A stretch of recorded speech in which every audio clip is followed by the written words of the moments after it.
Bom, pessoal, boa noite. Então, agora dando início ao nosso conteúdo, quero primeiro agradecer imensamente o convite que veio por via da Isabel, mas o convite de todos aqui do curso. Eu já acompanhava o projeto há um tempo, sou fã do projeto, indico para as pessoas, então estou de verdade muito feliz de estar aqui. Muito bacana. Obrigada por vocês estarem aqui ouvindo, acho que vai ser um encontro bem legal. Para hoje, o tema que eu conversei com a Isabel, entre os temas que ela me passou e que o tema que eu tenho mais trabalhado ultimamente, é a questão dos direitos humanos no sistema internacional de proteção, especificamente no sistema ONU. Então, o que eu separei aqui para a gente conversar, nessas 3 horas aí que a gente tem, vou sugerir o seguinte: que primeiro eu fale, para a gente poder dar conta do conteúdo que eu trouxe, que é bastante coisa. A minha ideia, minha meta, a nossa meta, a gente não vai deixar em aberto, a gente vai cumprir, é cumprir todo o edital. É claro que eu vou reforçar pontos que me pareceram mais relevantes do que outros, mas é cobrir todo o edital e aí ao final a gente abrir para perguntas. Então, para vocês tudo bem? Funciona? Claro que se tiver alguma coisa no meio do caminho que você falar, não entendi isso aqui, se eu não perguntar, não consigo ir para frente, me interrompa. Não tem problema absolutamente nenhum. Quando a gente tem mais aulas, e acho que a Isabel já assistiu o curso meu assim com mais aulas, sabe que eu gosto de conversar bastante, dialogar, mas quando a gente tem um encontro só, infelizmente a gente precisa equilibrar um pouquinho melhor o tempo. Então, anota que vocês tiverem de dúvida. Se não dá para seguir em frente com a dúvida, me interrompe, problema algum. E aí no final a gente deixa um pedaço da aula final para questões. Pode ser? Sim. Beleza. Vamos ver agora como é que eu me adapto. Bom, meu nome é Maíra, eu sou doutora em Direitos Humanos, recente, doutora fresca, como disse um amigo há pouco tempo. Eu defendi em março. A minha tese de doutorado foi sobre a Convenção da ONU sobre Direitos das Mulheres, então tenho trabalhado bastante com questão de gênero. Vamos falar da Convenção da Mulher. Sou professora de Direito Penal e Processo Penal também, que foi a minha primeira especialização, e minha graduação é em Direito e em Ciências Sociais. Então, acho que por isso que eu acabei indo um pouco para a área de Direitos Humanos e para vocês saberem um pouquinho de que lugar que eu estou olhando. Eu sou professora e pesquisadora, sou desse povo que não trabalha e só dá aula. Pior, quando não dá aula está pesquisando, quer dizer, não trabalha mesmo, não faz nada.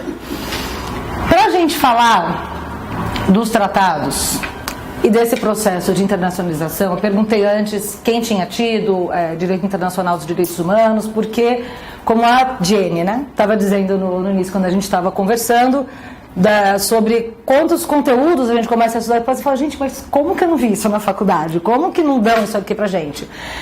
Isso acontece bastante com o direito internacional dos direitos humanos, isso é bem frequente. Tem muitas faculdades ainda que, quando vão falar de direitos humanos, inserem o conteúdo um pouquinho em direito internacional, um pouquinho em direito constitucional, direitos fundamentais, mas não tem a disciplina. Então, eu procurei selecionar alguns pontos para a gente compreender como foi esse processo de chegar em sistema ONU, sistema interamericano. Sistema interamericano, vocês já tiveram aula? Não? Sim, não, mais ou menos, um pouco. Mais ou menos. Como eu não sabia quais aulas vocês tinham tido e qual conteúdo vocês tinham tido acesso de direitos humanos, eu procurei fazer uma retomada um pouco básica. E se foi coisa que vocês ainda não viram, tem dúvida, pergunta e a gente conversa. Mas basicamente eu vou explicar como que foi esse processo de internacionalização, ou seja, como que a gente chegou a um dado momento na história falando, cara, a gente tem que ter uma ONU para resolver, bom, aí que problemas a gente vê. Vamos falar sobre isso, vamos falar sobre os principais órgãos da ONU, como que ela funciona, o que significa acessar a ONU e falar dos tratados que estão no edital. Quando a gente vai estudar um tratado de direitos humanos, tem 2 formas da gente estudar. Pelas provas da defensoria, que eu procurei observar, antes de vir aqui conversar com vocês, a prova deles de direitos humanos, ela é bem interessante porque ela procura avaliar um olhar crítico do candidato. Isso quer dizer o quê? Das questões que eu avaliei, a Isabel foi gentilíssima de me enviar várias dessas questões, foi essencial para preparar a aula. São questões que buscam verificar se você sabe o contexto histórico e político em que aquela norma aconteceu, de que direitos ela está falando, de quais populações, mais do que simplesmente decorar quem assinou o tratado, quem não assinou, quem tem reserva, quem não tem reserva, que protocolo tem, que protocolo não tem. Então, como a prova tem esse perfil, eu achei que era mais produtivo a gente ir mais por essa linha aqui em aula. Então, a gente vai ver bem os aspectos políticos de cada um dos tratados, o que estava acontecendo ali, procurando ter um olhar crítico, porque, gente, já vou dar um spoiler do final da aula, mas coloco aqui. A ONU não salvou o mundo. Vocês vão ficar chocados, mas continua tendo violação de direitos humanos, mesmo com a ONU e com os tratados. Então, vamos procurar compreender um pouquinho porque isso é importante. Primeiro para a gente conseguir realizar a prova, mas para quando vocês forem defensores públicos ou em outras áreas que vocês trabalharem, saberem que o direito e os direitos humanos, em termos jurídicos, têm limites. Tem um monte de potenciais, tem um monte de coisa que dá pra gente fazer com direitos humanos, mas tem limites. E conhecer esses limites significa entender o contexto político, o contexto histórico, o contexto cultural. Para que vocês não ficassem sem também um conteúdo, aquele mais basiquinho, mais técnico de quem assinou, quando assinou, tem protocolo, não tem protocolo, o Brasil entrou, o Brasil não entrou. Eu circulei por e-mail, não sei se vocês já receberam, já pegaram, o quadrão com resumão dos tratados. Então, aquilo, eu não vou falar em aula, porque aquilo está no quadro, está em livro e está no site da ONU. Então, acho que não tem tanto sentido ficar aqui expondo para vocês num quadro aspectos técnicos dos tratados. Então, ali vocês encontram no resumo. Eu passei também a bibliografia que eu usei para essa aula, que são textos que eu acho que trazem uma visão mais crítica, menos tradicional. Tem alguns livros mais tradicionais, porque o livro tradicional é bom porque ele te dá um quadro geral do que você vai estudar. Mas é bacana pegar os textos mais críticos para formar uma visão um pouco diferente. Tudo bem? Até aqui? Maravilhoso. Nem preciso dizer, digam sim, que vocês já dizem tudo bem. Isso é muito bom. Então, vamos lá. Para a gente falar de processo de internacionalização dos direitos humanos, a gente fala de século XX. Significa dizer que é só no século XX que se falou de direitos humanos? Não. Esses direitos, que hoje a gente chama de direitos humanos fundamentais, eles começam a ser discutidos ali no final do século XVIII. E eu preciso fazer uma outra pergunta. O conceito de gerações de direitos, vocês já chegaram a ver em outra aula? Direitos de primeira geração, segunda geração, terceira geração? Show! Eu imaginei pelo conteúdo do edital que vocês tivessem visto, mas... porque eu não vou entrar em detalhes nisso agora, mas eu vou fazer referência a isso. Então, lá nas revoluções liberais do século XVIII, a noção de que você deveria ter liberdades individuais sobre as quais o Estado não pode interferir, aliás, o rei não poderia interferir, então a sua liberdade de ir e vir, que não poderia ser limitada pelo soberano, a liberdade de religião, que não pode ser limitada pelo soberano, liberdade de expressão, direito de não ser morto e não ser torturado, aliás, o direito de não ser morto, que hoje a gente interpreta como direito à vida, mas ele surge historicamente como direito de não ser morto. Depois é que a gente transforma esse quase dever da vida, né? Porque você não pode interromper a gravidez, você não pode fazer eutanásia, nem que você queira. Então eu fico questionando aqui se é direito à vida mesmo que a gente tem. Se a gente é obrigado a viver de qualquer forma, ainda que você não queira. Mas atrás foi visto dessa forma. Depois, no século XIX, com o desenvolvimento das ideias marxistas e o questionamento de como a Revolução Industrial trouxe desigualdades socioeconômicas que a igualdade perante a lei não dava conta. Lá no século XVIII, essas liberdades todas dependiam de todos são iguais perante a lei. Século XIX, vem Marx, Engels, olham e falam, bom, o fato do proletário ser igual ao dono da fábrica não quer dizer que eles têm a mesma vida. Então, a igualdade perante a lei não resolveu todos os nossos problemas. A gente precisa de direitos econômicos, sociais e culturais, chamados de segunda geração.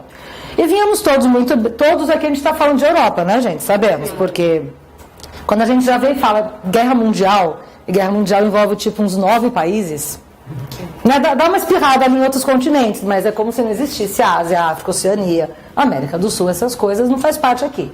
Então o primeiro ponto é, falar de direitos humanos é falar de valores europeus, é falar de valores ocidentais, é falar de valores cristãos. Ah, mas isso é bom, isso é ruim, nem uma coisa nem outra. É uma característica que vai fazer muita diferença quando a gente for pensar daqui a pouco em universalismo e relativismo cultural, mas só para a gente se contextualizar. Então a gente vem lá na Europa com os direitos de primeira geração, os direitos de segunda geração, praticamente não tem mais monarquias, as que tem são monarquias constitucionais, e aí a gente olha, a humanidade, né, como se a gente estivesse lá, olha e fala, nossa, minha humanidade rolou, agora vai, porque a gente derrubou o poder monárquico, a gente tem direitos sociais, a gente está fazendo constituições que têm direitos sociais ali colocados, e nós somos europeus super evoluídos, e aí acontece a Primeira Guerra Mundial. que até então era chamada de a Grande Guerra Mundial, porque não sabia que ia ter a segunda. É verdade, só passou a ser chamada de a primeira quando teve a segunda. Na Primeira Grande Guerra, você vai ter, até então, somente superado depois pela Segunda Guerra, a maior índice de mortalidade de civis em um conflito armado. Então se começa a discutir, isso é muito inédito. Para nós hoje isso é óbvio, ainda que continue acontecendo, mas lá, nesse período entre guerras, a Primeira Guerra Mundial, só para a gente lembrar, vai de 1914 a 18, no período entre guerras, com toda essa mortalidade de pessoas, a violência do conflito, se começa a discutir o seguinte: poxa, tem pessoa que não está combatendo na guerra, quer dizer, a pessoa está lá vivendo a vida dela na cidade e está levando uma bomba na cabeça, está sendo metralhada, você tem crianças sendo mutiladas, você tem que começar a olhar esses direitos das pessoas, porque afinal de contas, falamos em liberdades civis, direitos sociais, etc., a gente tem que olhar os direitos das pessoas que estão expostas a um conflito armado, mas não são combatentes. O cara não é soldado, ele não escolheu estar lá. Aqui começa a se desenvolver o direito humanitário. Gente, direito humanitário não é sinônimo de direitos humanos. Antes de eu explicar a diferença, eu estou falando muito rápido. Tá bom? Ok. O direito humanitário ele surge anteriormente ao que a gente chama de direitos humanos. E, aliás, é importante dizer, esses direitos de primeira geração, segunda geração, lá quando eles surgem, no século XVIII e XIX, também não são chamados de direitos humanos. São direitos do homem. Inclusive no aspecto de gênero. A Revolução Francesa, os direitos do homem é do homem, sexo masculino. Estamos nem falando de gênero ainda. Não eram tidos como direitos de seres humanos de uma forma universal. Mas você já tinha uma discussão a respeito de, olha, pessoas têm direito a ter direitos, né? Não é o rei que decide, você tem uma lei determinando isso. E toda essa nova mentalidade humanista vai fomentar essa discussão aqui no período entre guerras, em que pela primeira vez se olha que um conflito armado não é simplesmente um problema de dois estados. Você tem pessoas que estão sofrendo ali na ponta. Você tem gente sendo morta, você tem gente passando fome, você tem gente ficando doente, você tem gente sem acesso à água. Então você tem que olhar esses direitos das pessoas não combatentes que estejam envolvidas em conflitos armados. Esse é o direito humanitário. O direito humanitário trata dos direitos humanos de pessoas expostas a conflitos armados. Então, a depender do autor, vai ter autor que vai diferenciar, dizer que direito humanitário é uma coisa, direitos humanos são outras, e outros autores vão dizer a linha que eu me identifico mais, que é direito humanitário é uma das vertentes dos direitos humanos. A gente está falando de direitos humanos aqui porque estamos falando de direito à vida, integridade física, liberdade, segurança, meio ambiente, saúde, alimentação, moradia, todos esses direitos, mas dentro de uma perspectiva que é civis expostos a um conflito armado. E ele vai surgir aqui nesse período do entre guerras. Também nessa época surge a primeira ideia de você criar uma instituição internacional que pudesse tentar fazer uma cooperação para a paz. Essa vai ser a Liga das Nações. A gente já sabe que ela fracassa porque tem a Segunda Guerra, né? A Liga das Nações falhou miseravelmente no seu intento, mas é a primeira vez que a gente tem, além dessa questão da cooperação internacional, a ideia de proteção de minorias.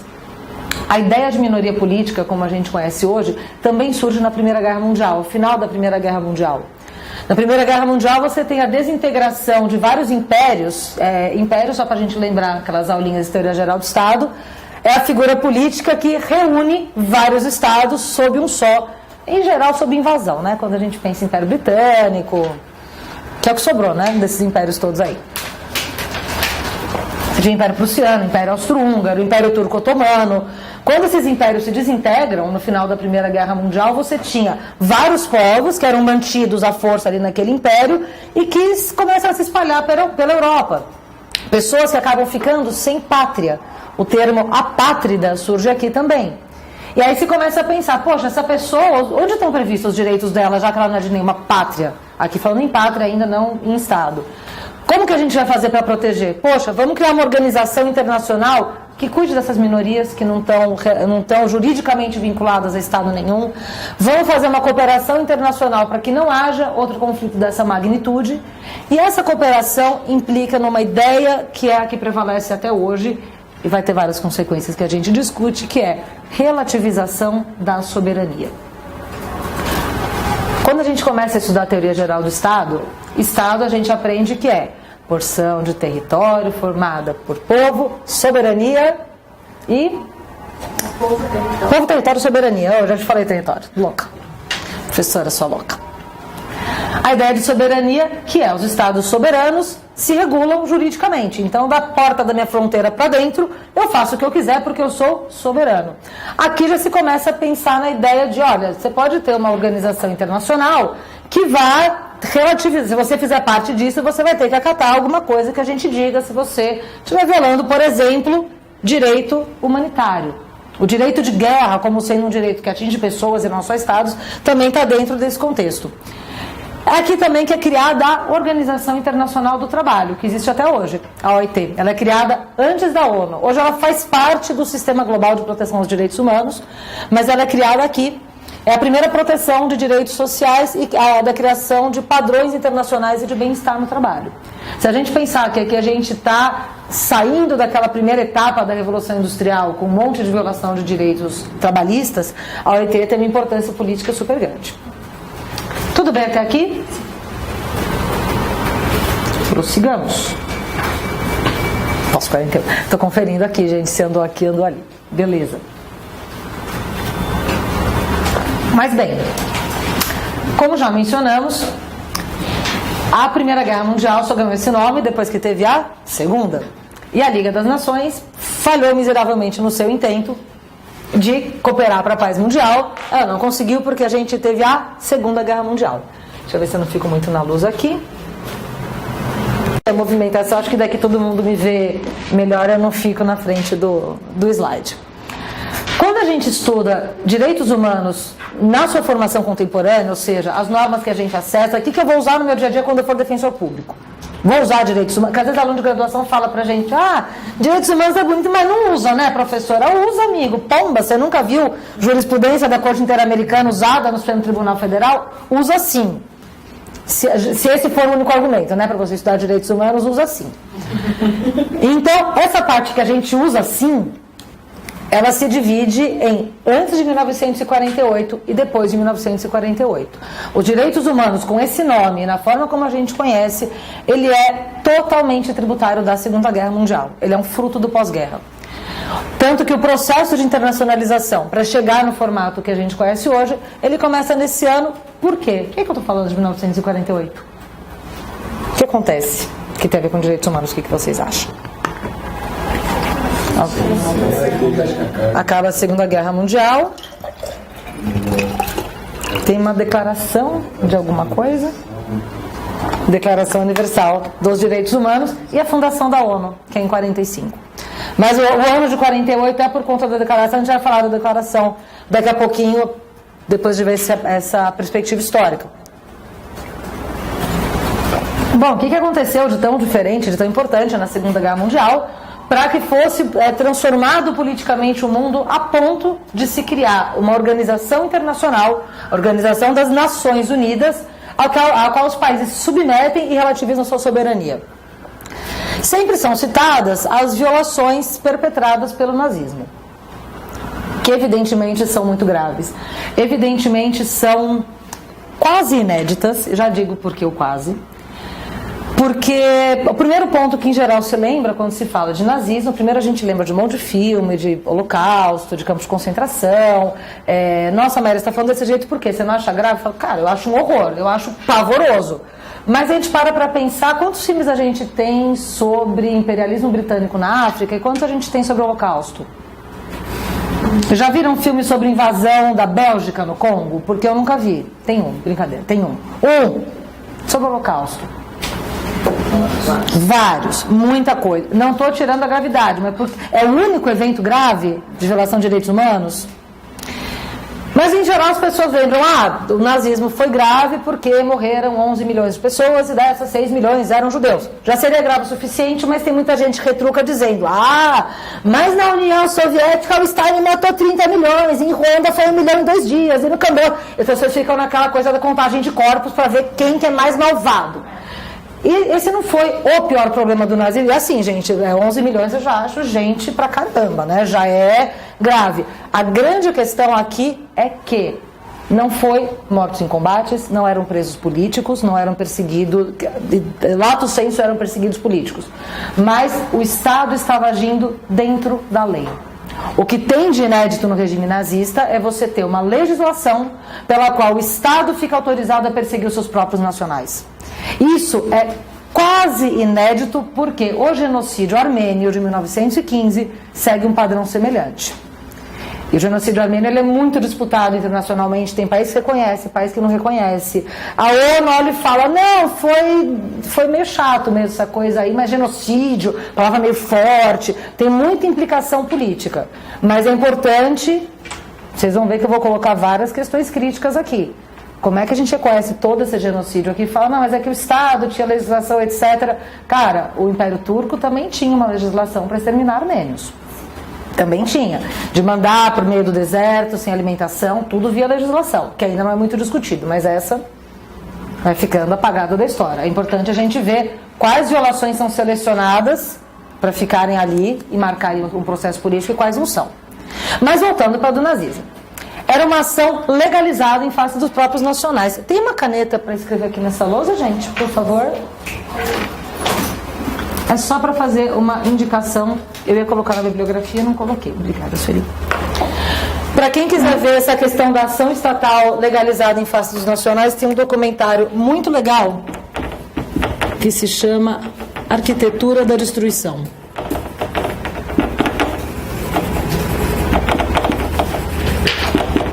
O diretor é o Peter Cohen e o ano é 1989. Sueco, mas deve ser, pelo sobrenome deve ser judeu. Ele tá no YouTube inteirinho legendado, gente, graças a Deus, olha que bom.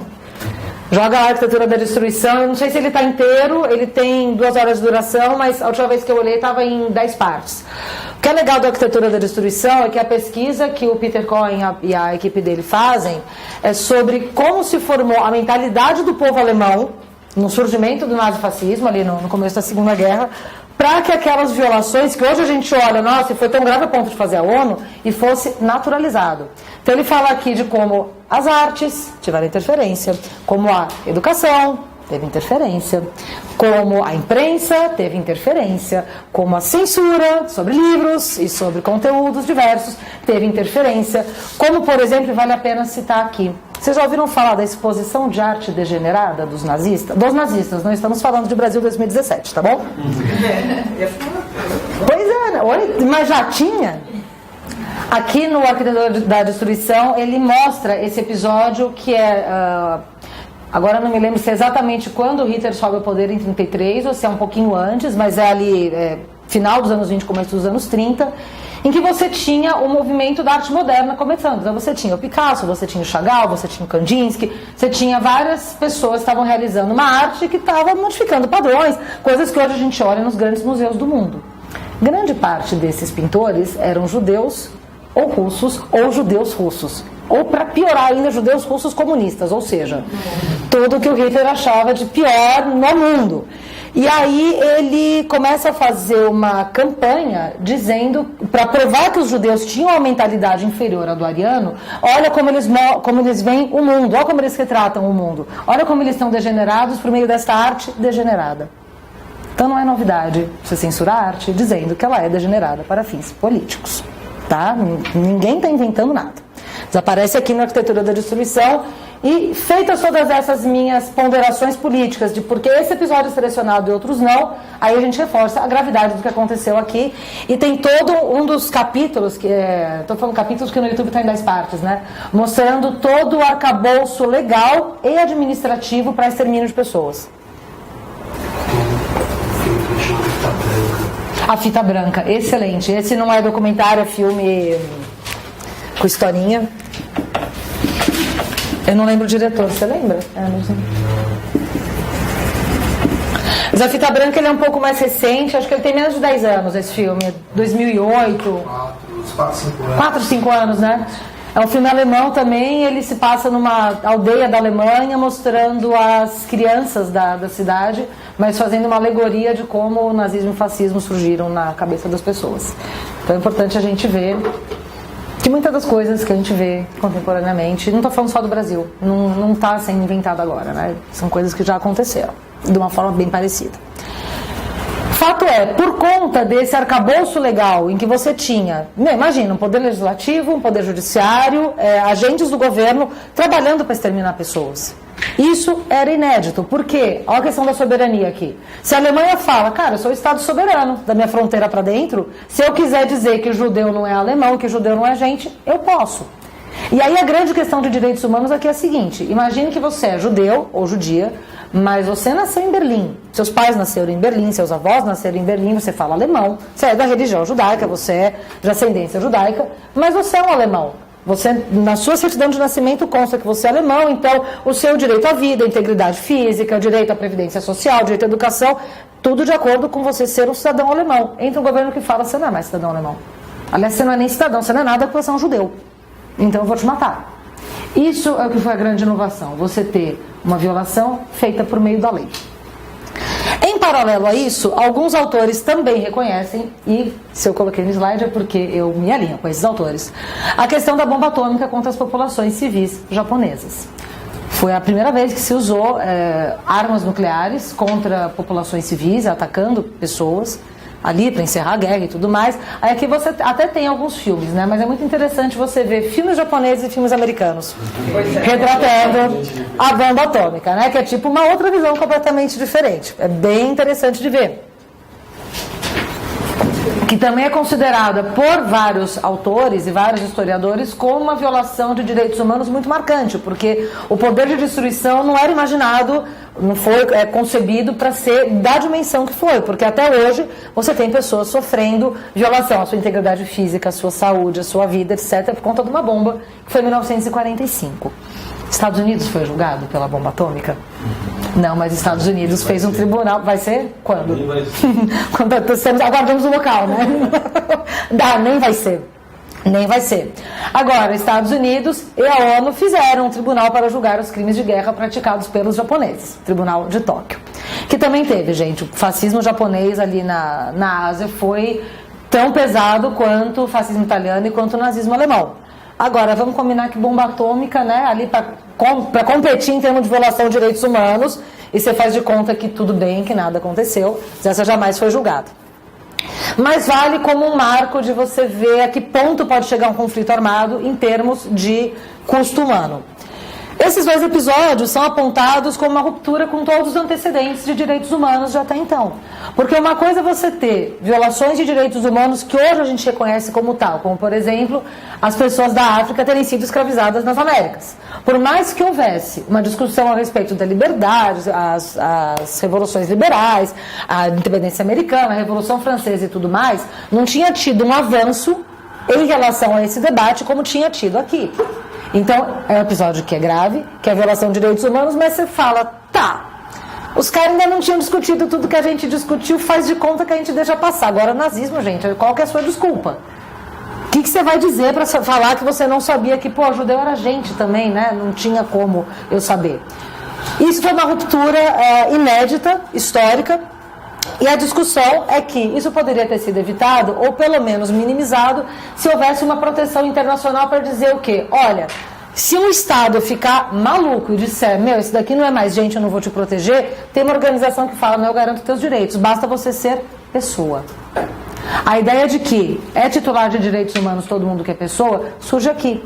Porque até então, as próprias declarações de direitos da França, a Declaração de Direitos do Homem, a Declaração de Direitos de Virgínia, que é da independência norte-americana, e outras da época, associavam os direitos daquelas pessoas a quem tivesse nascido naquele lugar. Então a Declaração de Virgínia é a Declaração de Direitos do povo de Virgínia. Eu sou brasileira, não vale para mim. Declaração de Direitos do Homem na França não vai valer para o alemão. E assim por diante. A partir daqui é que se vai ter a ideia de a gente precisa de uma declaração de direitos que sejam humanos. Não importa quem a pessoa seja, onde ela tenha nascido, não importa a raça, não importa a cor da pele, não importa, olha que maravilha que surge aqui, se a pessoa está sendo acusada de crime ou não. Ah, direitos humanos é direito de bandido? É, de bandido, de não bandido, de judeu, de ariano, de homem, de mulher, mulher cis, mulher trans, homem trans, tudo. Basta ser humano. É aqui que surge essa ideia. Tudo bem até aqui? Digam sim. Sim. Tudo bem. É que eu sei que a gente começa a fazer essas violações todas, a gente vai dando Vai dando uma deprê, né? Vai dando um ranço, assim, vai dando um asco, mas vamos com fé.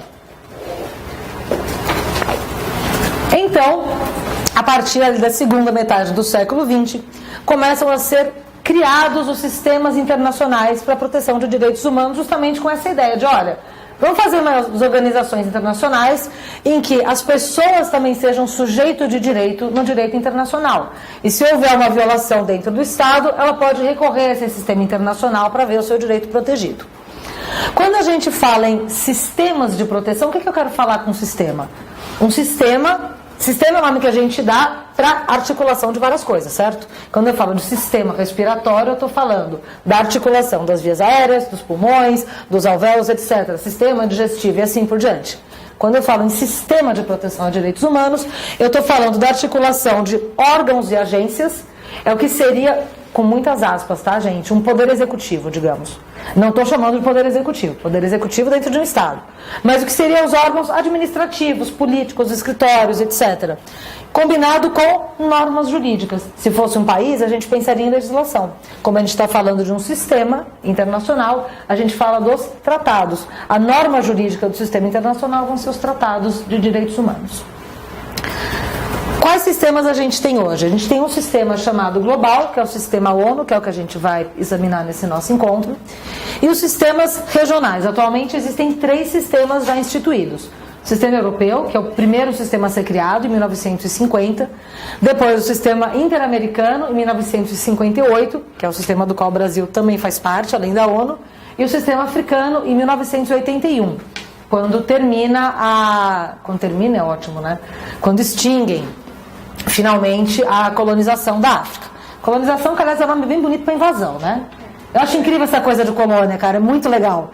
Porque o cara tá lá, final do século XIX para o XX, o cara chega no país e fala: oi, você é o Congo, né? Já falando do Congo. Você é o Congo, né? Sou. Que língua você fala? Ah, tenho aqui, meu dialeto. Aliás, dialeto é o nome do cara que tem o idioma, dá para o idioma do outro, né? Fala esse idioma, não, agora você é Bélgica e você vai falar francês. Por quê? Ué, porque eu tô te colonizando, eu quero. Vocês são menos evoluídos, eu tô aqui para trazer evolução e levar o seu chocolate. Já pararam para pensar que o chocolate mais famoso do mundo é belga? Tem cacau na Bélgica, gente? É louco, cara. É louco. A gente até fala, nosso chocolate belga. Meu, de onde que veio o cacau? Da Bélgica? Não é de Bruxelas. Fica a dica. Mas, enfim, quando acaba mais ou menos essa palhaçada toda, é criado o Sistema Africano de Direitos Humanos. Além disso, o fato da gente ter, desde então, esses sistemas internacionais de proteção, isso contribuiu para um certo fortalecimento dos sistemas domésticos de proteção. Quando o país adere a esses sistemas de direitos humanos, ele acaba tendo que fortalecer o seu sistema. Pode entrar, fique à vontade. Mas a gente vai falar disso em 81. Quais são as consequências desse processo de internacionalização dos direitos humanos? Fala, bom, legal, tem ONU, tem a OEA, a Corte Interamericana e tal. O que isso significa na prática? Primeiro, relativização da soberania estatal. Justamente como a justificativa dos países que na Segunda Guerra violaram direitos humanos foi a sua soberania, menos os Estados Unidos, que não é obrigado a justificar nada, né, gente? Ele fala, não sou obrigado a dizer por que eu joguei bomba nas crianças japonesas, logo eu. Mas a Alemanha precisa explicar direitinho, o Japão também. Quando você tem o sistema internacional, desde que o país faça parte desse sistema, ele está dizendo, olha, se eu fizer alguma coisa dentro do meu Estado que vá contra o tratado, eu estou autorizando a minha soberania a ser relativizada. Ah, se ele não fizer parte, ele não vai ter a sua soberania ali completa. A gente teve um problema em relação a isso, bom, estamos tendo na América Latina. Imagina, gente, um problema na América Latina de direitos humanos. Não é chocante? Não é muito impressionante? Quase não tem. Mas a Venezuela, salvo engano, ainda com o Hugo Chávez, acho que não era o Maduro ainda, mas ele se desligou da OEA. Se desligou da Comissão Interamericana, ele denunciou o tratado. Denunciar um tratado significa sair do tratado, porque era tanta condenação da Corte Interamericana e tanta recomendação da Comissão, que ele falou, não brinco mais. Não quero mais, então vou usar minha soberania aqui para ficar de boas na revolução, violando meus direitos humanos sossegado, sem ser incomodado por ninguém. Porque quando você adere, você relativiza. Segundo, o indivíduo passa a ser sujeito de direito internacional. Já existia direito internacional antes da ONU? Existia. A partir do momento que você começa a ter os Estados-nação, isso antes da Revolução Francesa mesmo, ali final do século XVII, você começa a ter o direito internacional em que os países, os Estados vão criar normas jurídicas, principalmente em relação ao direito à guerra, gente. Direito à guerra é ótimo, né? O direito de guerra. Então, o que é declarar guerra, o que é declarar paz, isso já no século XVII você tinha, mas não existia essa ideia de que as relações jurídicas do direito internacional iam ter indivíduos participando. É só aqui com a criação da ONU e posteriormente dos outros tratados que você vai ter uma pessoa podendo ser sujeito de direito nessa relação. Então você vai ter uma relação jurídica entre um indivíduo que sofreu prisão arbitrária no seu país e que está denunciando o seu Estado perante a ONU. A relação jurídica fica entre o indivíduo, o Estado e a ONU. Ele faz parte dessa relação jurídica internacional, além dos Estados e das organizações. E terceiro, a terceira consequência, a gente passa a ter a produção de normas jurídicas de direito internacional com conteúdo de direitos humanos. Então a gente tinha direito internacional antes disso, mas eram tratados. Os primeiros que aparecem ali no século XVII, como eu disse, para regular a guerra. Como que você faz, eu acho o máximo o direito da guerra, gente, porque é como você faz para juridicamente matar pessoas, né? Assim, dentro da lei. Eu queria ali uma leizinha para matar pessoas no país vizinho. E você passa a ter também, depois disso, as normas de guerra, os tratados de direito internacional comerciais. Então, vender laranja, exportar petróleo, o direito internacional falava disso. A partir daqui, você vai ter tratados para assegurar direitos de pessoas. Então, essas são as três grandes consequências de você ter sistemas internacionais. Relativização da soberania estatal, indivíduo como sujeito de direito internacional e normas jurídicas de direitos humanos no plano internacional. Tranquilo até aqui? Digam, ainda estão dizendo sim? Vocês estão comigo? Sim. Maravilhoso. E animados? Sim. E quais são essas normas de direitos humanos? Quando a gente fala de norma, a gente está falando do quê? Aqui é legal a gente fazer um acordo semântico, saber o que a gente está falando quando falar de cada termo. Primeiro tipo de norma que a gente tem, eu estou falando aqui primeiro em termos cronológicos mesmo, né? Primeiro que surge em direitos humanos é a declaração. A gente vai ter ali ainda na Liga das Nações, o Estatuto dos Refugiados, vai ter normas referentes às apátridas, à escravidão, mas pensando aqui da ONU para frente, primeiro tipo que a gente vai ter são as declarações e regras. Regras com esse nome de regras mesmo. Então, declaração a gente vai ter a primeira que eu já comento, Declaração Universal dos Direitos Humanos, de 48, mas talvez nesse espaço aí de estudo de vocês já tenham ouvido falar das regras de Bangkok, regra mínima para tratamento de prisioneiros na ONU. As declarações e as regras são documentos de efeito jurídico recomendatório, chamado de soft law. Por que soft law? Lei suave, lei tranquila, lei de boas. Aí aquela de jogadinha que o ser humano faz, né, gente? Porque é tipo uma lei, mas ela é de boa, você não é obrigado, né? Você fala, não, eu concordo, eu acho legal, acho ótimo, mas não sou obrigado a cumprir, né? Assim, juridicamente, a gente chama de força jurídica vinculante. O força jurídica vinculante é eu sou obrigado. Então, sempre que vocês virem esse termo para se referir a uma norma de direitos humanos, a gente vai falar de algumas declarações aqui, além da de 48. E regras significa dizer que o país assina. Ele está falando, olha, eu vou orientar toda a minha legislação nesse sentido, estou dizendo que eu acho legal, concordo com isso, mas não sou obrigado a cumprir. Justamente como as pessoas não se achavam obrigadas a cumprirem, é que se criaram os tratados. Gente, quando se fala em direito internacional dos direitos humanos, aqui é tudo sinônimo. Tratado, convenção, pacto, é a mesma coisa.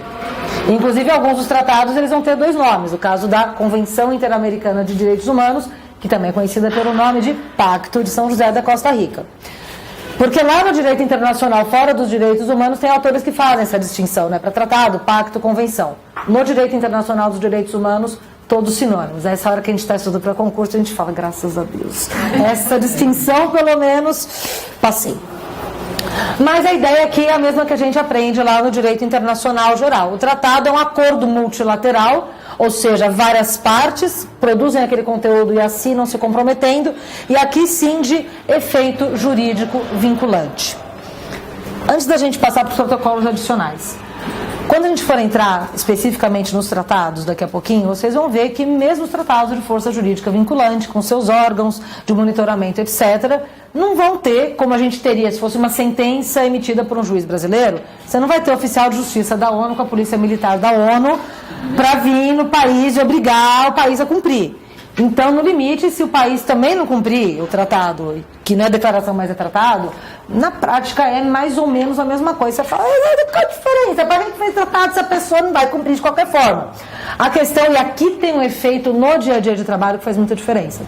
Se você for fazer uma petição no Tribunal de Justiça de São Paulo e for querer usar como base norma internacional, você pode usar o tratado, mas não a declaração.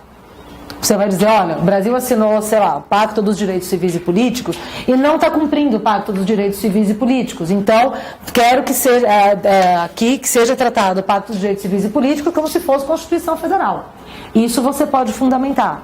Você pode, no limite, se você tiver uma decisão proferida pelo órgão internacional, executar internamente. Claro, a questão toda é, o país não cumpriu, você vai precisar da decisão, trazer para dentro, etc. E com a declaração isso não acontece. Mas você não vai ter esse poder coercitivo como seria como uma sentença nacional. Tudo bem, gente? Ficou clara essa distinção? Por fim, os protocolos adicionais. Gente, protocolo é um tratado. Da mesma forma, protocolo, pacto, convenção, etc. Quer dizer, tem força jurídica vinculante e tudo mais. Mas eles são adicionais porque eles adicionam um conteúdo a um tratado principal, em geral para as partes mais tretas, assim, que os países não são muito afim de assinar. É tipo um molho à parte, mais ou menos que nem, não, eu quero x-salada, mas não vou querer maionese. A maionese é a coisa mais treta. O protocolo da tortura vira maionese nessa aula, gente, que lambança, né? Mas é só para a gente entender o que é. É algo que acompanha, em geral, vai ser de adesão facultativa e vocês vão observar pelo quadro que eu pedi para circularem para vocês que os conteúdos dos protocolos, em geral, vão ser: se o país admite que um comitê especializado receba comunicações, se o país admite que haja petições individuais para as pessoas denunciarem, frequentemente, vocês vão conseguir observar isso, está relacionado com os mecanismos de controle. Então, em geral, você não vai ter criação de novos direitos, mas sim de mecanismos de controle. Nada impede que aconteça, mas, em geral, acontece assim. Mas é para que os países possam fazer bonito no plano internacional, assinando o tratado, dizendo, não, nossa, vou super combater tortura, acho tortura péssimo. Ah, que legal, você se incomoda de assinar esse protocolo pelo qual os indivíduos do seu país podem denunciar direto à ONU? Não, aí acho que até não precisa, porque eu vou combater, não precisa denunciar para a ONU também. É mais ou menos como o Brasil age. Tudo bem? Se perguntar tudo bem aula de direitos humanos, né? Fala, não tá tudo bem, cara. Tá, a gente achava que tava tudo bem, mas não fica. Não fica. A gente achou, não, criamos a ONU, agora a gente vai cantar We Are the World, vai dar tudo certo. E não foi assim, né? E o que significa o país aderir a essas normas? Então a gente viu as consequências de você ter um sistema internacional, que tipo de normas jurídicas são produzidas, e aí, bom, fomos lá, assinamos, incorporamos internamente, ou seja, veio para o Brasil, foi aprovado pelo Congresso, foi expedido o decreto presidencial. O que vai acontecer? Significa, primeiro, que o país está se comprometendo a adequar a sua ordem interna ao que está no pacto. Isso implica políticas públicas no Poder Executivo, isso implica normas no Poder Legislativo, isso implica Poder Judiciário tomando decisões quando os demais poderes não cumprirem. Ah, mas então eu posso, sei lá, entrar com uma ação civil pública dizendo que o Brasil não está cumprindo o Pacto dos Direitos Civis e Políticos, a regra mínima de tratamento de prisioneiros de Tóquio, porque a gente tem superlotação carcerária, e me fundamentar nesses tratados? Sim. Junto com a Constituição, junto com as leis brasileiras correlacionadas a esses tratados. Então, é um argumento jurídico válido que você pode mobilizar em um processo, e isso acontece, isso é mobilizado. Até para você já fazer o seu caminho, caso você não obtenha a reparação da violação do direito no plano interno, para ir para o plano internacional. Então, primeiro significa isso. Assinou um tratado, significa fazer sua adequação interna. Ah, teve casos que isso já funcionou? Sim. Tem exemplos? Sim. Já tiveram aula sobre a Lei Maria da Penha? Sim. Lei Maria da Penha não é do sistema ONU, da OEA. mas a Lei Maria da Penha vem justamente de uma recomendação da Comissão Interamericana de Direitos Humanos, a partir do caso da Maria da Penha, em que o que foi argumentado pelo CEGIL, que foi a ONG que levou o caso para o sistema interamericano, foi o seguinte: olha, o Brasil assinou a Convenção de Belém do Pará, no âmbito da OEA, se comprometeu a adotar políticas públicas de violência contra a mulher. A Convenção de Belém do Pará é específica para a violência contra a mulher. Se comprometeu a adotar uma legislação específica, não adotou, e temos aqui no Judiciário um caso evidente de 2 tentativas, então se chamava feminicídio, né? De homicídio, que o Estado brasileiro não julga. O país está descumprindo esse tratado. A Comissão Interamericana de Direitos Humanos fala, realmente, vamos recomendar que seja feita uma legislação, e por isso a gente tem a Lei Maria da Penha. Esse é um dos casos que a gente tem uma produção legislativa. Segundo efeito é submissão à jurisdição internacional no caso de não cumprimento do pacto. Exatamente esse exemplo aqui da Lei Maria da Penha. Mas a gente tem outro. Tem o caso da Aline Pimentel, que é aí no sistema ONU. Isso depois que a gente tiver interesse, eu tenho um resuminho dos casos do Brasil no sistema interamericano e na ONU. Posso passar para vocês, me escrevam ao final. Mas significa dizer que o país está falando, não, eu assino, vou fazer, vai melhorar, vai dar tudo certo. E se não dá certo, é a ONU que vai dizer para ele que vai recomendar o que deveria ser feito, ou a Comissão Interamericana de Direitos Humanos, aqui no caso do Brasil. Certo até aqui? Sim. Sim. Beleza. Como que os tratados, em geral, vão funcionar? Então, o Brasil ou qualquer que seja o país, aderiu ao tratado. Como que a gente faz para saber se está sendo aplicado ou se não está? Vou lá, assino e dá tudo certo? Primeiro ponto, gente. Vocês vão perceber, no quadro que eu passei para vocês, que eu coloquei a data, tanto da abertura do tratado para assinatura, quanto a data da entrada em vigor. O Tratado de Direitos Humanos só entra em vigor quando ele atinge um número mínimo de assinaturas. Quantas são? Depende do tratado. Cada tratado fixa ali um número mínimo de 10 assinaturas, mínimo de 20, precisa ali de uma quantidade certa de países. Isso a gente já vê pela diferença de anos que tem a depender do tratado, o tanto de disputa política que foi para que ele entrar em vigor. O segundo passo uma coisa é o país assinar lá na ONU ou na OEA. Outra coisa é ele expedir um decreto aqui dentro para fazer o tratado valer. E aí vocês conseguem imaginar todas as tretas de política interna, de quem é que é o bonitão que vai sair bem na foto como presidente, assinando o tratado, enfia o tratado na gaveta de baixo ali do Planalto, próximo mandato a pessoa expede aí o decreto. E deixa aí. Nossa, isso já aconteceu? De monte. Essas datas eu não cheguei a colocar, que ia ficar muita data, ia ficar muito poluído o quadro, gente. Mas depois que a gente tiver curiosidade, olha, tanto no site da Comissão Interamericana quanto da ONU, datas em que o Brasil assina tratado e depois a data do decreto faz ele valer aqui dentro. Às vezes você tem tipo 2 mandatos presidenciais entre um e outro. Então, a mobilização política disso tudo aqui é imensa, porque pega muito bem se assinar tratado de direitos humanos, né? Fica legal, você fala, pô, não, eu super cumpro e tal, não sei o quê, mas até o negócio entrar em vigor, até você adotar dentro do seu país, é um outro percurso.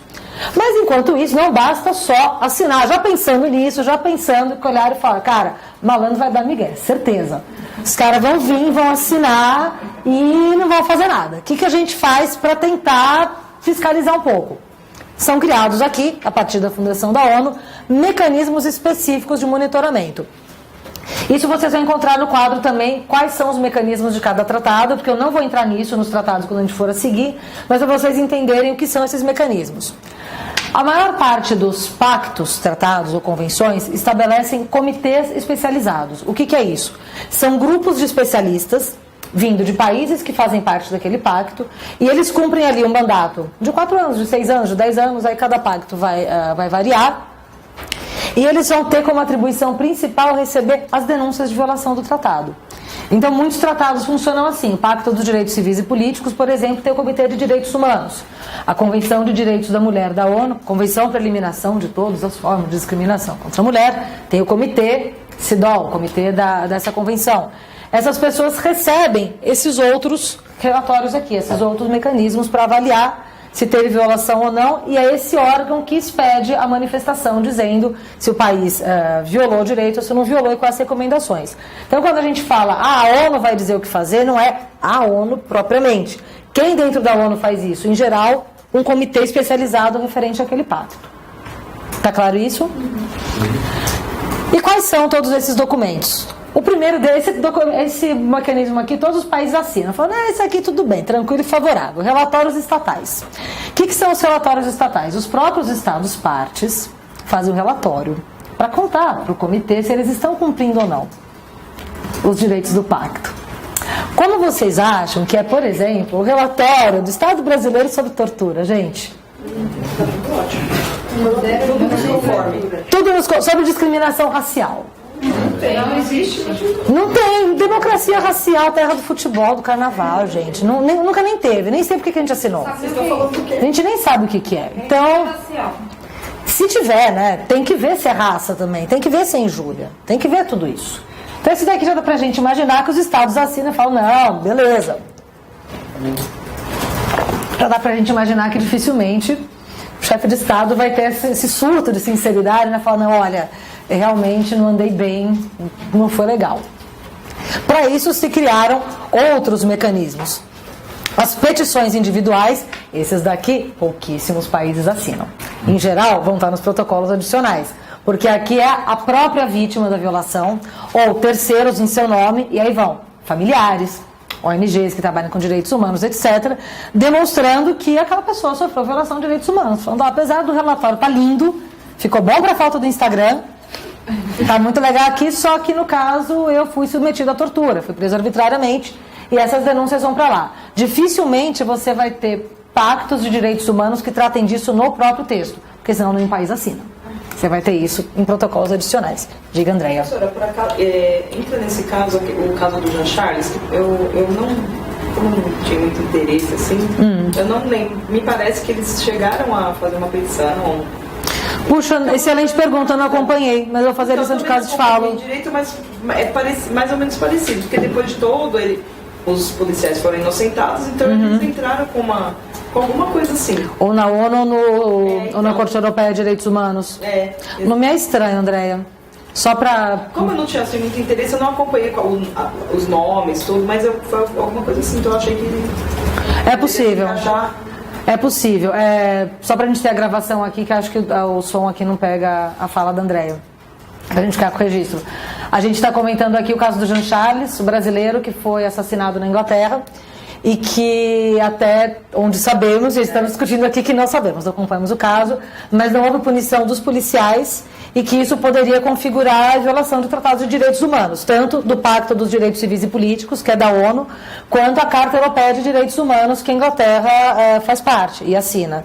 Os familiares poderiam entrar. Poderiam entrar com uma petição individual. Se esgotados todos os meios internos, poderiam entrar.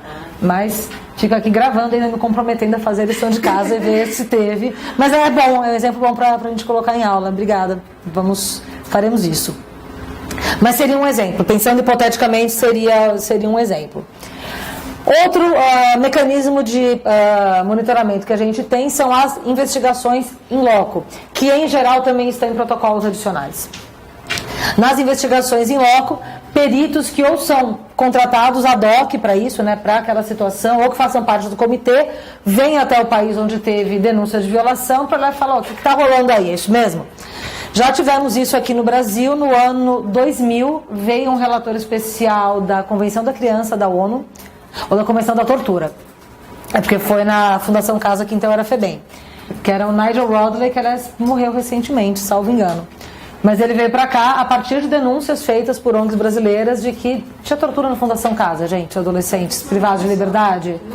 Eu fiquei espantada, achei assim, nunca pensei. Ironia, tá? É óbvio que tinha, só pra avisar. Mas ele veio e fez as inspeções nas então FEBEMs daqui de São Paulo. E essas denúncias foram um dos fatores que levaram à transformação da FEBEM na Fundação Casa, o fim das superunidades, a pulverização em unidades menores, porque teve denúncias bastante graves, mas é um exemplo concreto que a gente tem de investigação em loco.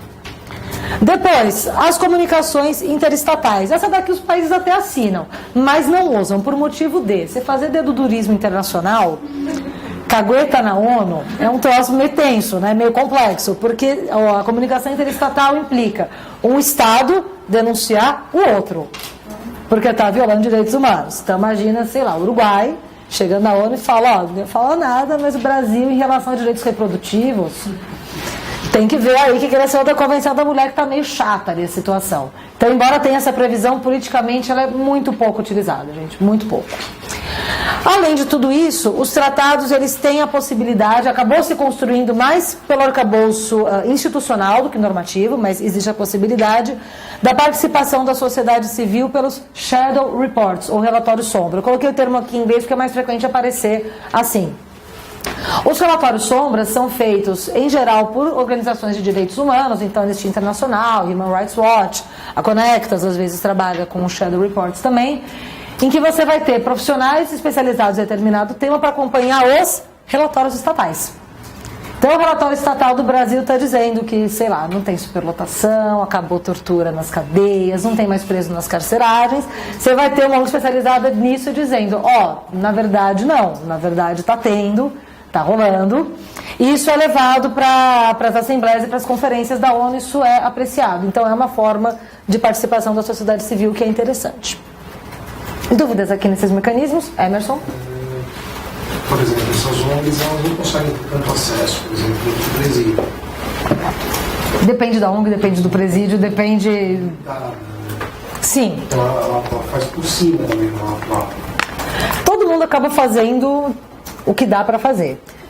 Vai ter menos acesso do que presídio, no limite, do que o Estado em presídio? Vai. No limite, se o Estado quiser falar, você não pode entrar, ela pode espernear e dizer, isso é um prédio público, eu devia poder entrar. O Estado vai falar, mais ilegalidade do que eu estou fazendo, vocês estão me importando de não deixar você entrar aqui.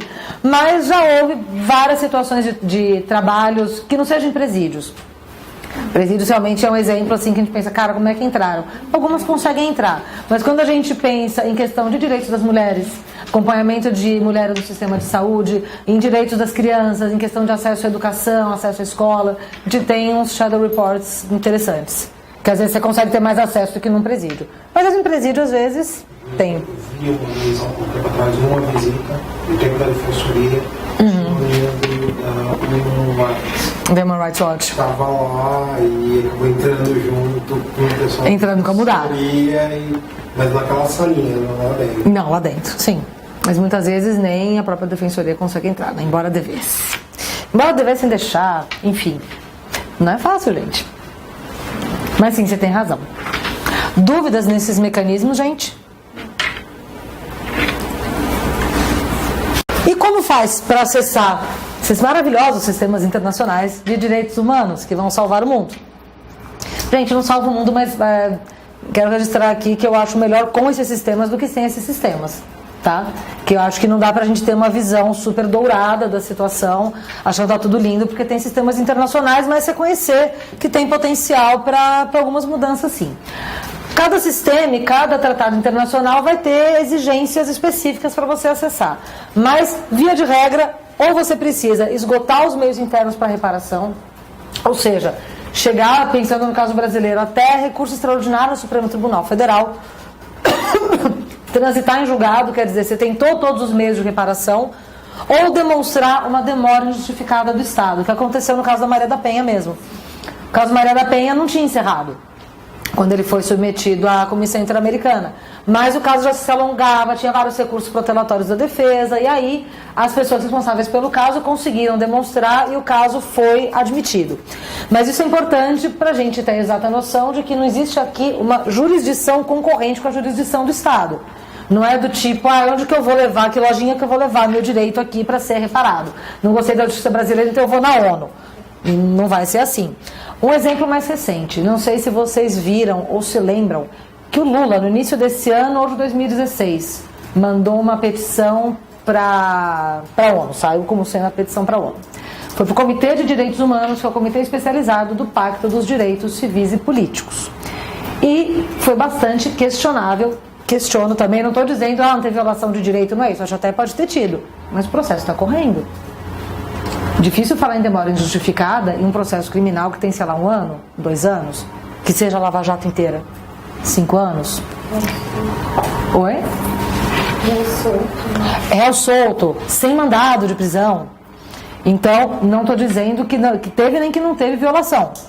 Mas esse requisito aqui, esses dois, está pendente ainda. Até a última vez que eu olhei, o Comitê de Direitos Humanos não tinha se pronunciado sobre.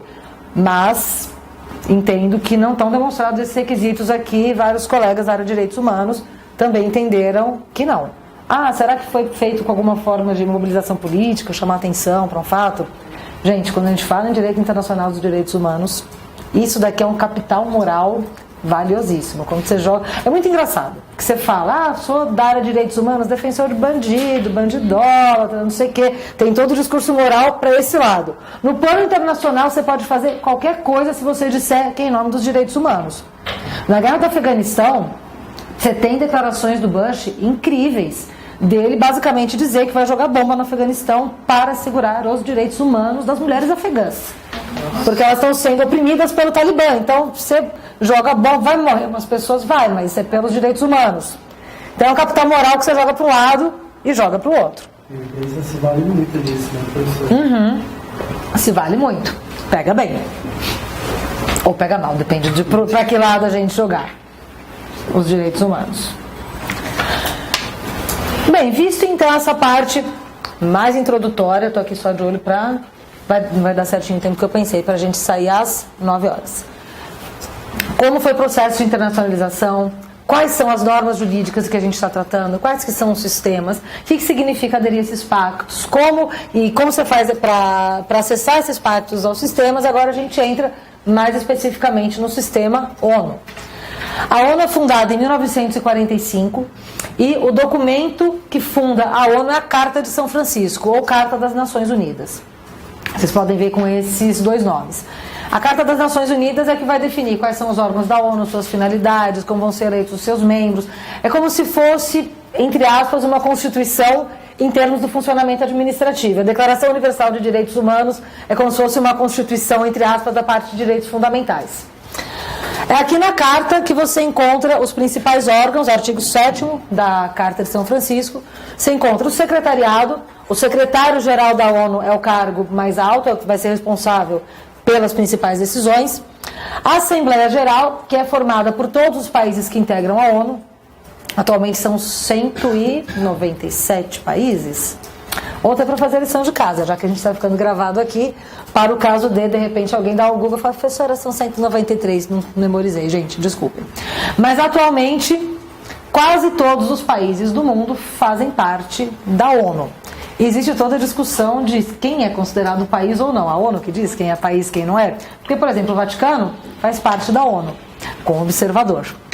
Palestina faz parte da ONU como observadora e está brigando para ser reconhecida como Estado. Lembrando que quando a ONU é fundada em 45, em 48 ela cria um Estado onde hoje é a Palestina.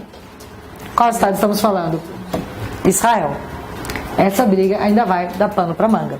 Palestina é bem interessante porque em 2014 eles assinam praticamente todos os tratados de direitos humanos da ONU. Eles começam a participar como observadores. Os tratados todos que eu passei para vocês no quadro, eu coloquei ali o do Brasil, mas quem tiver curiosidade, entre no site da ONU nessa parte aqui. Treaties UN, acho que é .un. www.treatiesun. E tem lá, ele está em inglês, não tem versão em português, então quem precisar do auxílio do Google Translator, abre o Google Translator ali do lado e vai acompanhando, mas dá para você ver todos os tratados, quem ratificou, quem não ratificou, quem assinou, quem não assinou. Em 2014 a Palestina assina quase todos. E aí, para falar para a ONU, pronto, nos tratados de direitos humanos, vai me reconhecer como Estado ou não vai? E nesse ano de 2014, pela primeira vez, a bandeira da Palestina é hasteada na frente da ONU. Palestina é país ou não é país? Aguardemos os próximos capítulos. Enfim, a Assembleia Geral ela é composta por todos os países. Então, os tratados e todas as medidas que a ONU toma passam pela Assembleia Geral. Ah, que legal, é bom fazer parte da Assembleia Geral. Não, gente, bom mesmo é fazer parte do Conselho de Segurança. Conselho de Segurança é a turma que decide na cabeça de quais crianças a gente vai jogar bomba. É a galera que fala pode guerrear ou não pode guerrear. O Conselho de Segurança é o órgão da ONU que tem a atribuição de regular o direito de guerra, digamos assim, dentro da ONU. Vamos lembrar que em 1945 a ONU é criada pelos vencedores da Segunda Guerra Mundial. Por que a gente escolheu falar do Holocausto e dos nazistas para dizer que foi a pior violação de direitos humanos e a bomba atômica que a gente põe de lado? Por conta de quem ganhou a guerra. Não à toa, a sede da ONU é onde, gente? Nova York. Nos Estados Unidos ele falou, não, a gente já está aqui, né? A gente já ganhou a guerra mesmo, então tem Nova York é legal, vários pontos turísticos, a pessoa aproveita, vai na Estátua da Liberdade, pode fazer várias coisas, a gente pode fazer a ONU aqui. Vamos fazer Assembleia Geral com todo mundo, todos os países juntos, mas acho que é bom ter uma turma que decide quem que vai poder jogar bomba na cabeça de criança e quem não. E assim, por segurança mesmo, a gente vai deixar 5 membros permanentes. Permanente dura quanto tempo? Não, gente, permanente para sempre. Adivinha quem são os 5 membros permanentes do Conselho de Segurança da ONU? Quem quer chutar? Estados Unidos, França, a Alemanha já acabou de perder a guerra para nem ter exército. Mas a gente pensa, né? Rússia, França e Inglaterra. E China? Falei a China? Estados Unidos, China, Rússia, França e Inglaterra. Aí, os 5. Por acaso todo mundo estava do lado que ganhou, né?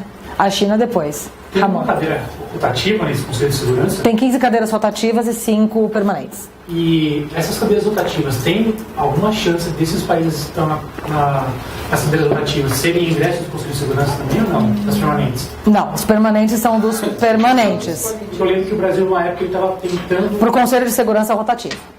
Não no permanente. O permanente é dos permanentes porque eles são os líderes do mundo livre e estão aqui para salvar os nossos direitos, você não sabia? Eles fundaram a ONU para preservar os direitos humanos. Quem melhor do que Estados Unidos, até ecoou aqui, né, no corredor. Quem melhor do que os Estados Unidos, gente, para manter a paz mundial, não é? É excelente. Aí é legal quando você tem a China ali na jogada também, que você tem várias tretas na África, por exemplo. Teve uma treta muito legal no Sudão, antes de separar o Sudão do Sul. Lembram que o Sudão separou em Sudão e Sudão do Sul, acho que em 2010. E o Sudão, enquanto a gente está aqui, continua em guerra civil, continua tendo genocídio, né? Não tem hashtag Pray for Sudan. Mas tinha toda uma discussão se a ONU ia intervir ou não, porque a gente criou a ONU até por conta de genocídio, né? A gente de repente devia ir lá. Aí a China falou, mas o grande lance é que eu tenho uns negócios com eles, assim, de petróleo e de diamante, a saída pro mar ali para vir para a China, então se tiver guerra vai complicar pro meu lado, né? Que eu não vou conseguir comerciar. Aí falaram, não, mas os direitos humanos, a China falou, direitos humanos é coisa de imperialista ocidental, cara, eu sou do Oriente, eu não vou admitir. Cadê o relativismo cultural, cadê a diversidade da cultura, enquanto isso... A hermenêutica diatópica, né? Oi? A hermenêutica diatópica. Cadê a hermenêutica diatópica? Sabe, vocês não leram Boaventura de Souza Santos, gente?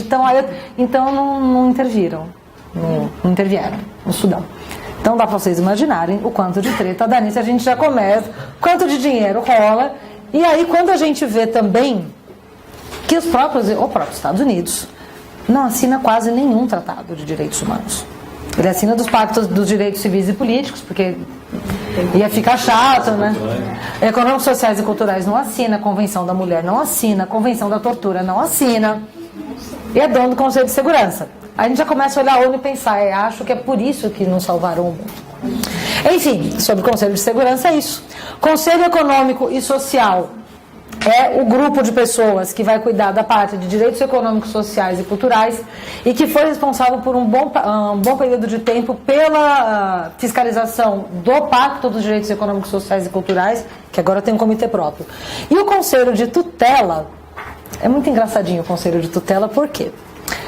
A ONU é fundada em 45. A África tinha colônias até 76, por isso que só em 81 a gente tem o sistema africano. E aí quando é criada a ONU, vem toda essa coisa, não, porque é o Holocausto, a gente tem que pensar nos direitos humanos e tudo mais, começa um papo de, meio chato a Inglaterra aí falando de direitos humanos com colônia na África, né? Desagradável isso. A França com colônia também. Será que não era o caso da gente descolonizar? Falaram, não, vamos, mas a gente precisa tutelar esses povos antes que eles possam se autodeterminar. Tadinhos. Precisa de alguém. Gente, é muito louco quando você pega tratados de direitos humanos, ainda ali dos anos 60, 50 e anteriores aos anos 70, quando você tem os movimentos de libertação da África mais intensos. Mas você tem as disposições de como as colônias iam ou não assinar tratado. Os caras tinham o desplante, a cara de pau de fazer tratado de direitos humanos, assinar e falar, mas eu decido como é que minhas colônias assinam. Esses países que vão ser os chamados terceiro mundo só vão entrar depois. Então o Conselho de Tutela hoje está lá meio...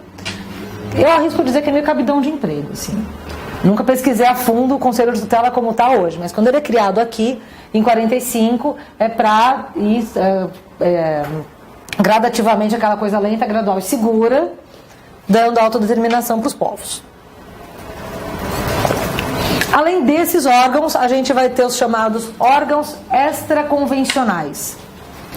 Isso talvez vocês vejam em questão de prova ou em livro didático de direitos humanos, essa terminologia, órgãos convencionais e extraconvencionais. Os órgãos convencionais são aqueles comitês especializados, órgãos que estão previstos em convenções.